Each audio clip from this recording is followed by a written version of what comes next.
Labas rytas. Apie mitybą. Visų pirma, reikėtų pradėti nuo to, kas yra mityba, kam jinai yra skirta ir ar žmogui iš viso nereikalinga. Kaip mes besietume mitybą su dvasingumu, tai vis dėlto mityba, maistas, kuris patenka į mūsų kūną, yra skirtas mūsų kūno sveikatai. Tam, kad palaikytų mūsų kūno egzistenciją šitoje žemėje. Ar yra mityba susijusi su dvasingumu, su sąmoningumu? Iš dalies. Realiai tai, ką mes valgome, gali įtakoti mūsų sąmoningumo vystymosi. Ir atvirkščiai, mūsų sąmoningumo lygis ne tik, kad gali keisti, bet jis iš tiesų keičia mūsų mitybos įpročius. Vėliau pasakysiu, kodėl. Pagal tradicinę mediciną, kinų mediciną ir visokią kitokią mediciną yra labai paprastai paaiškinama, kad maistas žmogui reikalinga tam, kad su maistu mes gautumėm pakankamai vitaminų, mikroelementų, baltymų, angliavandenių, riebalų. O to pagrindu yra sukurta labai daug maisto papildų, vaistų ir įvairiausių mitybos dietų. Reiktų atkreipti dėmesį, kas yra dieta. Dietą visų pirma įvardinčiau kaip vaistą. Dieta tai yra skirta žmogaus tam tikro kūno sutrikimo gydymui. Tačiau pas mus, žmogaus protas toks jau yra, kad daugelį dalykų, kurie yra skirta vienam žmogui, mes priskiriam visiems. Tuo pagrindai yra toks kaip ir priežodis, ar ne, viena babutė sakė. Tai jeigu viena babutė, čia net apie tradicinius vaistus, jeigu jinai gėrė vaistą, jai jam patiko, tai jinai visiems pasakoja, koks tas vaistas geras ir jeigu žmogus nemasto pats, jisai prisigeria to, ko jam visiškai nereikia. Tai su maistu yra lygiai taip pat. Dabar yra populiarios keto dietos, svorio mažinimo dietos ir taip toliau. Kažkas iš to daro biznį, bet iš tiesų žmogaus kūno svoris, žmogaus kūno sveikata priklauso tikrai ne nuo to, kokią jūs mitybos formulę naudojat arba kokią dietą jūs naudojat. Su maistu, kada mes gaunam vitaminų, mikroelementų, baltymų, angliavandenių, mes iš tikrųjų gaunam ne tik tai, mes gaunam tą maisto energiją. Iš tikrųjų tai yra labai labai stiprus dalykas, tuo paremtas yra gydymas. Ilgą laiko tarpu, žolininkystėj, buvo galvojama, kad žolė veikia pagal savo chemiją, nes kiekvienas kūnas, fizinis kūnas, augalas, turi savo cheminę formulę. Ir tuo buvo pagrįsti paaiškinimai, kaip jisai veikia, kaip viena chemija patekusi atitinkamą terpę, rūgštinę, šarminę arba pilną virusų ir bakterijų, kaip jie veikia, naikina arba daugina ir taip toliau. Tai yra labai, sakyčiau, primityvu, todėl kad pirmiausia, ką mes gauname su augalu arba su kitu maistu, tai mes gaunam energetiką. Augalas, arba, jeigu kalbam apie augalinę mitybą arba gyvulinę mitybą, tai yra visų pirma energija, kuri yra judanti, jinai yra teigiama, neigiama, gera, bloga, kaip norim taip įvardinkim, aukštų, žemų vibracijų man labiau patinka. Tai tuo pagristas yra paskutinio metu mitybos, sakykime, populiarus bruožas, tai kad mityba apie mėsą. Tobikai. Kad žmogus sako, kad nereikia valgyti mėsos. Pirmas toks dalykas, kad tai yra blogai energiškai įkrautas dalykas, nes tą gyvūną tu pjauni ir taip toliau išsigąsta ir tu visą tai suvalgai. Iš dalies taip, tačiau esu girdėjusi, nežinau, ar yra taip iš tikrųjų, bet esu girdėjusi, kad kiekvieną maistą prieš mintant reikėtų palaiminti.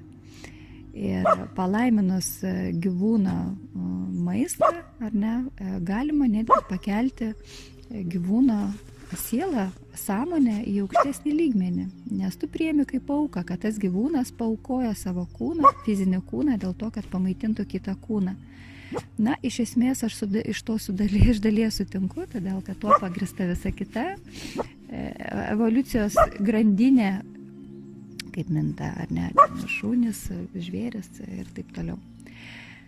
Tai vat, kiekvienas maistas tos energijos turi ir, pavyzdžiui, labai jisai kinta, jeigu jį iš tiesų palaimini, jeigu tu priemi kaip Dievo dovaną, čia iš tikrųjų nėra sena tradicija, pagal kurią, na, vat, seniau seneliai melsdavosi, na, tiesiog Dievą šlovindavo. Iš tikrųjų, tai yra labai gilus dalykas ir labai didelę reikšmę turintis. Ypač dabar, kada mūsų energiniai kūnai yra sustiprėję, kada kinta mūsų visas kūnas, kūno ląstelės. Tai va čia kalbant apie tai, ar reikėtų vis dėlto mėsą valgyti ar ne, iš tikrųjų tai turi labai įtakos, kur mes gyvenam, vienas dalykas, bet vėlgi nereikėtų žiūrėti primityviai, kad taip, lietuviai ar ten skandinavai, jie šaltesniuose kraštuose, jie neturi galimybės augalais maitintis, jie mito mėsa. Reikia turėti omeny tą dalyką, kad netgi kas yra tauta ir kodėl mes gyvename čia, kodėlgi tie mūsų genai taip veikia. Tauta, matot, tauta yra susijusi su mityba. Tauta yra tam tikro sąmoningumo lygio žmonių grupė. Tai yra, jūs gimėte toje vietoje, toje tautoje, aš nekalbu apie valstybės, apie tautą. Dėl to, kad jūsų sąmonės lygis, va tas esminis, nekintantis, bet amžinas. Tai jisai gimė čia neatsitiktinai, ne dėl to, kad jūsų mama ir tėtis jūsų norėjo arba netyčia iš čia papuolėt. Tai lėmė jūsų sąmonė, sąmoningumas. Ir jūs čia sėdit Lietuvoje ne todėl, kad galėjot gimti Ispanijoje arba Indijoje. Ir iš tikrųjų siela turi užsitarnauti, kad gimtų aukšto sąmoningumo tautose. O žiūrėkite, jau mes žiūrėkime žemiškos sferos, tai vat vienaip minta indai, visai kitaip minta lietuviai, kitaip minta ispanai. Ir iš tiesų čia jau turi įtakos vat genai. Ar reikėtų tai sekti? Reikia suvokti, kad žmogus kaip kūnas, kaip esybė irgi kinta ir evoliucionuoja. Juk buvo etapas, kada žmogus valgė žalią mėsą kaip žvėris, tada jis valgė keptą mėsą, tada mitybos racionas kinta. Kodėl? Todėl, kad kinta jo sąmoningumo lygis. Kintant ir augant sąmoningumo lygį, tu pradedi norėti kitokio maisto, ne tik kad norėti, bet tu jauti, kad tavo kūno poreikiai kinta. Su sąmoningumo lygio augimu kinta ir maisto kiekis. Kodėl? Tai yra, žmogus nori valgyti mažiau. Tai vėlgi nėra iš piršto laužtas dalykas. Vat mėgstu tą palyginimą, kad jeigu mes pasiskaitytumėm ar pasižiūrėtumėm šventųjų arba aukštų būtybių, būdų, gurų, mityba dažniausiai būdavo pakankamai skurdi, tokia vienpusė ir žmonės dažniausiai būdavo sveiki. Jie to nesureikšmino, todėl pirmas dalykas, ką mes turėtumėm renkantis mitybą, tai nesureikšminti to pernelyg daug. Visiems rekomenduoju skirti didesnį dėmesį savo sąmonės augimui, dvasios kėlimui, o ne mitybai. Tai yra geriau valandą pasimelsti, negu valandą gaminti. Nors su maistu mes galim taip pat padaryti labai daug, gamindami maistą, perteikdami meilę ir geras emocijas, mes galime išgydyti kitą žmogų, mes galime išgydyti šeimą, pakelti šeimos sąmonės lygį, pakelti ją emociškai. Tai va, bet sureikšminti viso to nereikėtų. Tai va, tie šventieji mito va taip. Tai kodėlgi taip yra? Kodėl žmogus kuo šviesesnis, taip kalbėkim, to jam maisto reikia mažiau? Yra toks įdomus dalykas, kad kintant mūsų sąmoningumui, kinta mūsų kūno struktūra. Kūno struktūra, ląstelių struktūra šiuo metu, keičianti žmogaus evoliucijai, kinta absoliučiai visų. Absoliučiai, būtent dėl to yra matomas toks gilus, kad ir tos mitybos pokyčių, žmonės to siekia, žmonės to nori. Nes įdomus dalykai vyksta, ląstelių mitochondrijos kinta, kurios išskirdavo tam tikrą baltymą, to baltymo nebegamina, kuris buvo atsakingas už tam tikrų neuronų susidarimo, kurie buvo atsakingi už baimę. Na, jeigu tu pats esi baimė, tu natūralu, kad norėsi ir to paties maisto, kuris yra persmelktas baimė. O tai jau mūsų kūnuose, fiziniuose kūnuose, tai dingsta, to nebėra. Na, čia galima apie tai irgi dar giliau kapstytis. Tai va, tai kasgi vyksta tose mūsų kūnuose. Ir taip yra sutverta, kad kuo švaresnis kūnas, jis tampa nuo mūsų kinta, eina mūsų ligos, išeina, kuo mes esam sąmoningesni, nes mes suvokiam ligų kilmę, mes gydomės kitaip, mes gyvenam kitaip, mes nesukuriam naujos karmos, kuri neįrašom naujos informacijos į savo DNR. Ir žmogui pradeda reikėti mažiau maisto, todėl kad jo kūnas, būdamas švarus, dalinai švarus, geba įsisavinti iš nedidelio kiekio maksimumą vitaminų, angliavandenių, riebalų ir baltymų. Tai yra labai svarbus dalykas. Ir atvirkščiai, kuo žmogaus sąmonė žemesnio lygio, tuo jam reikia daugiau maisto, ne dėl to, kad jis kažkoks apžora, o todėl, kad jo kūnas negeba tiesiog iš nedidelio kiekio pasiimti tiek tų riebalų, vitaminų ir angliavandenių, tiek, kiek jam reikia. Va tuo yra pagrįsta vaikų mityba. Jeigu mes pasižiūrėsim, iš tiesų, jie dažnai valgo, mūsų akimis nedaug, jis turėtų valgyti daugiau, kaip čia taip yra. Bet jis yra pakankamai sveikas, todėl, kad jisai geba, jo kūnelis yra dar iki 12 metų, jis iš viso neneša karminės naštos. Kai kur kalbama net iki 14. Ir kinų medicinoj vaikai nėra gydomi iki 12 metų. Kai kuriam lygom net iki 14 gydomi jų tėvai, dėl to, kad jie yra labai stipriai susiję su tėvais. Tai jeigu kam bus įdomu, rašykite, aš galėsiu pasidalinti, kaip tėvai energiškai yra susiję su vaikų sveikata ir kodėl sergant vaikui reikėtų ir kaip reikėtų reaguoti ir kur skirti dėmesį. Ar į vaiko ligą, ar į mamos, tėčio sąmonės lygmens kėlimą. Tai va, ir todėl vaikai greitai pasisotina, būna žmonių vaikų, kurie praktiškai visai nieko nevalgo, jie striksi, briksi ir laimingi ir energijos pilni.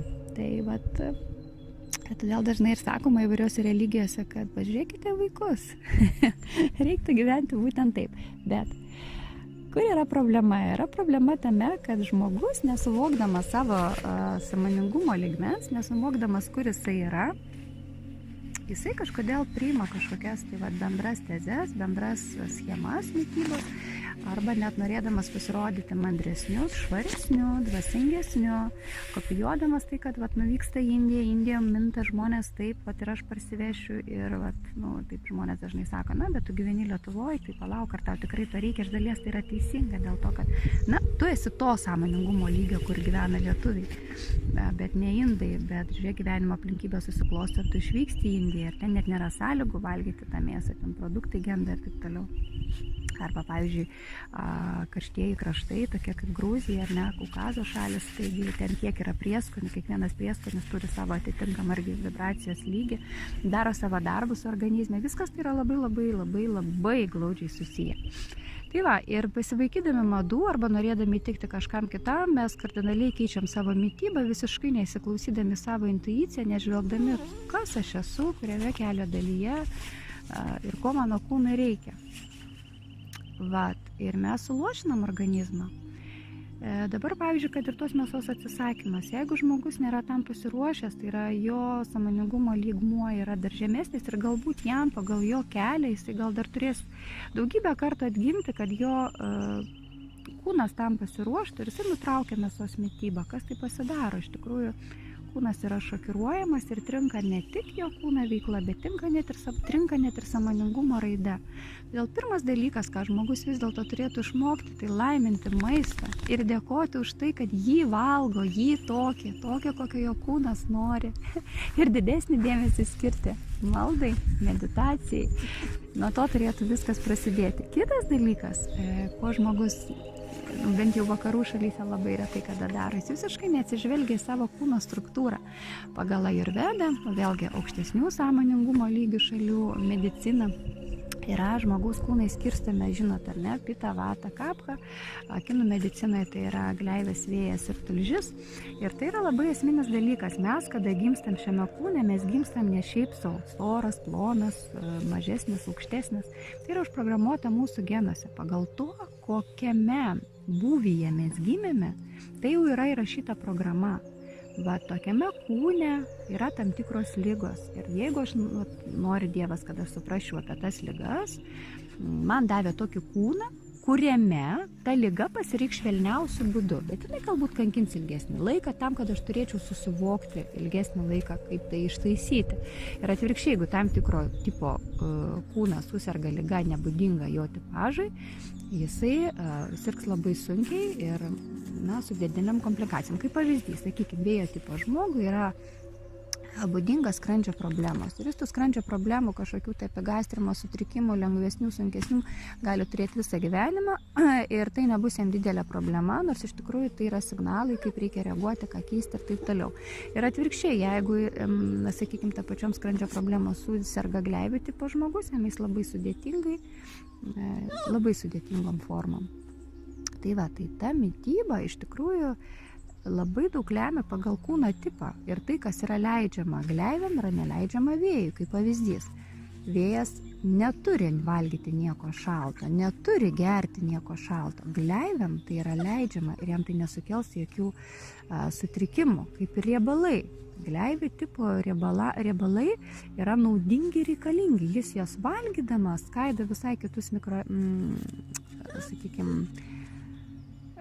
mikroelementus, visas kitas maistinės medžiagas visai kitaip negu vėjo tipo. Ir atvirkščiai, ar ne, vėjo tipas priima vėlgi tą pačią grietinėlę visiškai kitaip ir jam yra be galo reikalinga dėl to, kad be jų jo vėjai visiškai įsisiautė ir sukelia vėjui nebūdingas vėjo ligas, kurias jisai sunkiai perneša. Todėl dar kartą sakau, vaikytis visų tų dalykų, kada manęs klausia, gal jūs galit bendrai ten kokią dietą pasakyti, ar maitinuosi taip ar ne, negaliu. Todėl, kad reikia matyti kūną, matyti jo kūno tipą, jausti arba pažinti žmogaus sąmoningumo lygį, matyti, kuo jis gyvena ir kas jam yra naudinga. Ir vienu atveju mėsa jam bus žalinga, kitu atveju mėsa jam bus be galo naudinga ir kaip vaistas. Tai va, todėl to kategoriškumo neturėtų būti.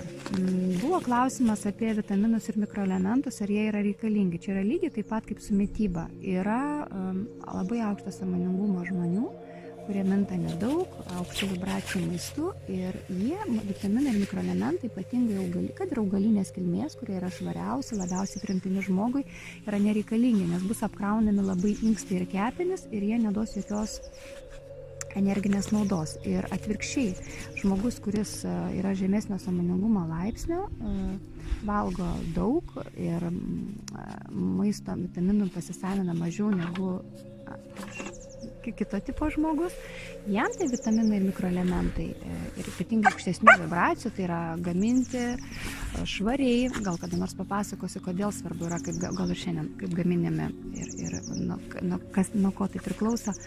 Tai jis gaus aukštesnių vibracijų energijos, vitaminų ir mikroelementų daugiau, jo kūnas turės galimybę šviesėti ir va tai yra kaip ir paskata, nes net ir tai, ką mes valgom, nekalba apie tai, ką mes darome gyvenime, visa tai turi turėti vieną tikslą, kad padėtų mūsų sąmonei skleistis ir augti. Tai dabar apie tos vitaminus ir mikroelementus, dabar pavyzdžiui, net ir žolininkystėje, kaip yra, kodėl yra, jau nekalbant apie tai, ten auros atitinka, netitinka su ligom, šiluma, karštis, bet apie vibracinį lygmenį. Jeigu jums žolės renka žmogus, kuriam, žolė sumečiau, tu man neįdomus, prasme, aš darau biznį ar ką, jūs apsinuodysit.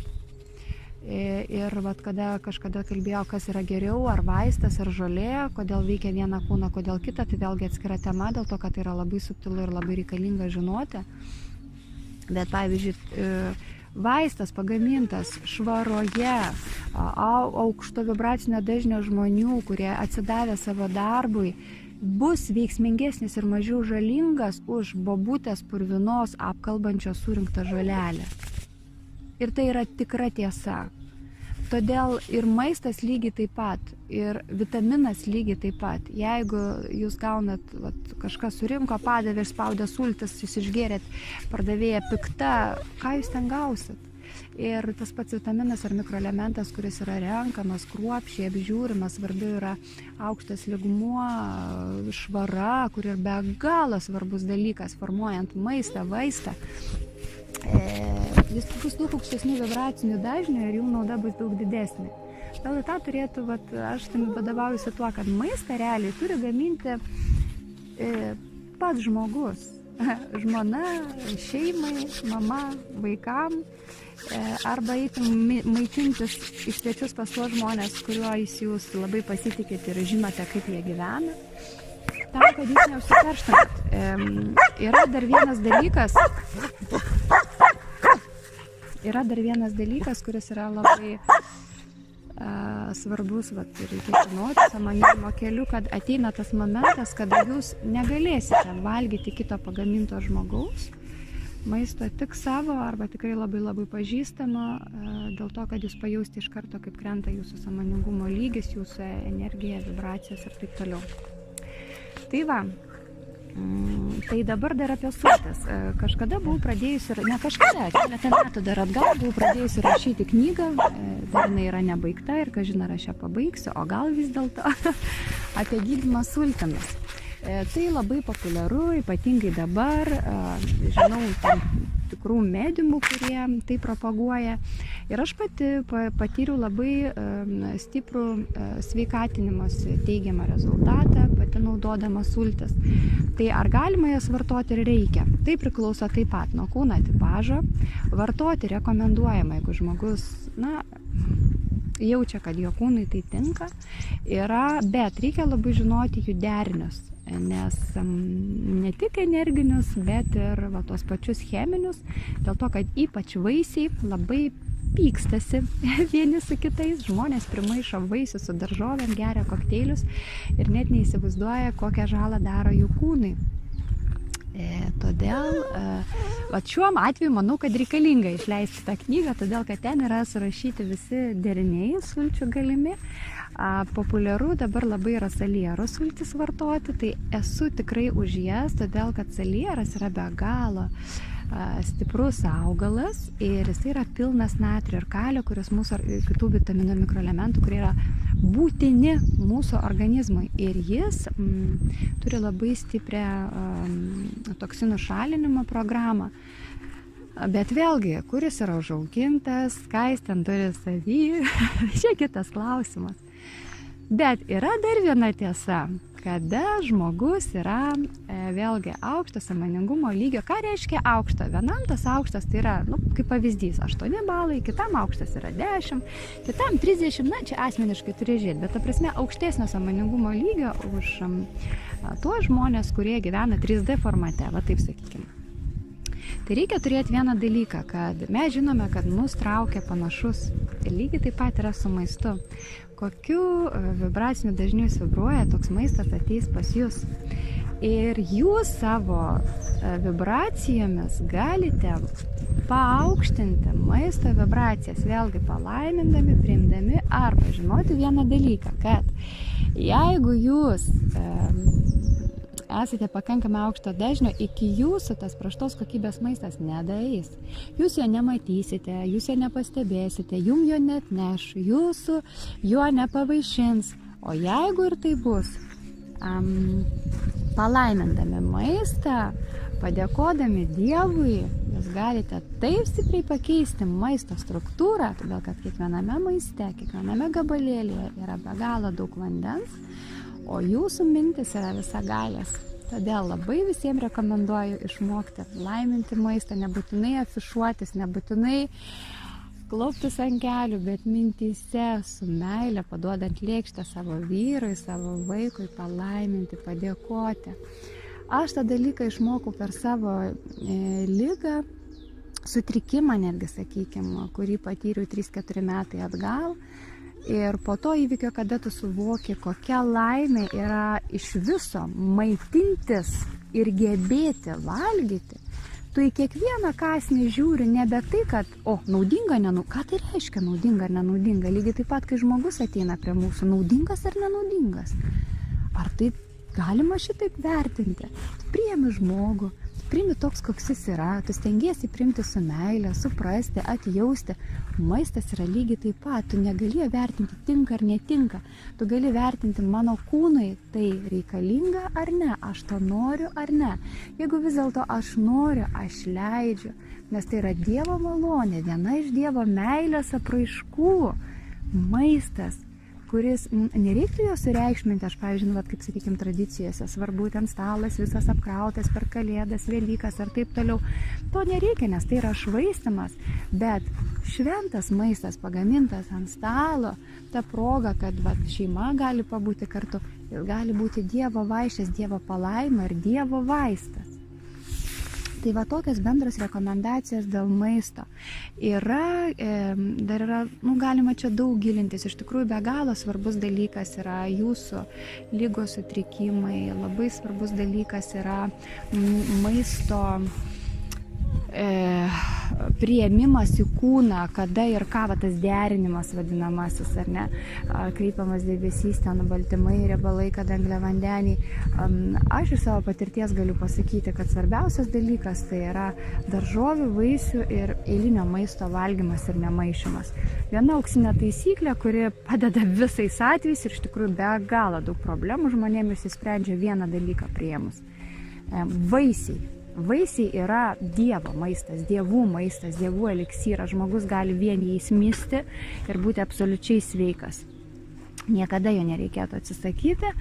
Tai yra vaikų maistas, tai yra vaikam jie turėtų būti duodami, mokami maitintis jais, bet yra toks dalykas, kad jie turi būti griežtai valgomi ant tuščio skrandžio arba 2 valandos ir ne anksčiau po maisto arba likus pusvalandžiui iki maisto.